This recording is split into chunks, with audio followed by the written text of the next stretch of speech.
waxaan ilaahay ugu dhaaranayaa in aan u noqonayo daacad diinta islaamka dalkayga Somaliland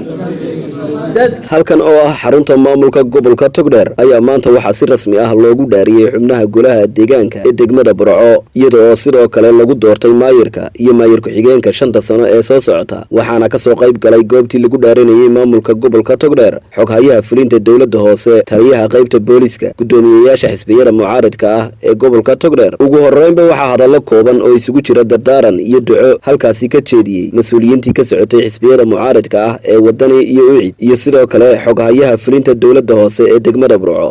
maanta farxad weyn bay inoo tahay degmadii Burco gobolkii Togdheer oo isku duuban oo aan xusbi iyo reer toona kala lahayn oo maanta 13 xildhibaan ee nasiibkoodu siiyay inay ku soo baxaan doorashadii isku sidkanayd ee qiimaha badnayd ee inoo dhacday nabadgelyada ku dhamaatay inay maanta halkan inoogu dhaarteen kitaabka Ilaahay inooguna doorteen maayirkii iyo maayir ku-xigeenkiina hogaaminaya iyagoo midaysan aad iyo aad baan anagu xisbiyaano soo dhaweynaynaa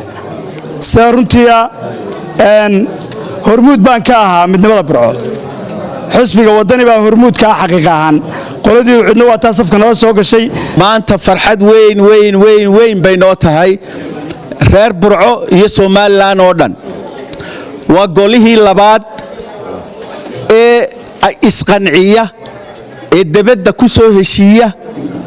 oo majority ku doorta labada maayirka iyo maayir ku-xigeenka maayir Cabdirasaaq iyo Mukhtaar waxa maanta u soonaataan in xisbiyadii ka wareegteen aad maanta xil qaran aad u wareegteen waxaan maanta halkan lagu soo gunaanaday oo inoo dhammaaday xildhibaanadii golaha deegaanka ee degmada Burco 5 sannadood soo socda maanta waxay ku ansaxday hore waa saxday maanta halkan lagu dhaariyay alxamdulillah maanta 13 xubnood waa goliha deegaanka ee rasmiga ee degmada Burco marka labaad waxa maanta halkan iyadoo lagu doorto Ilaahay mahadiya oo si wanaagsan u hufan ay u wada doorteen 13 xildhibaanba meeyirkii Cabdirasaaq iyo meeyir ku-xigeenkii Mukhtaar labadaas iyaga la doorteen ugu dambeyntii waxa hadallo isugu jira waano dardaaran iyo mahadnaq halkaasi ka soo jeediyay gudoomiyaha gobolka Togdheer Maxamed Diiriye Xayd xubnihiina 13 laga bilaabo maanta dhaartaalka ku dhacday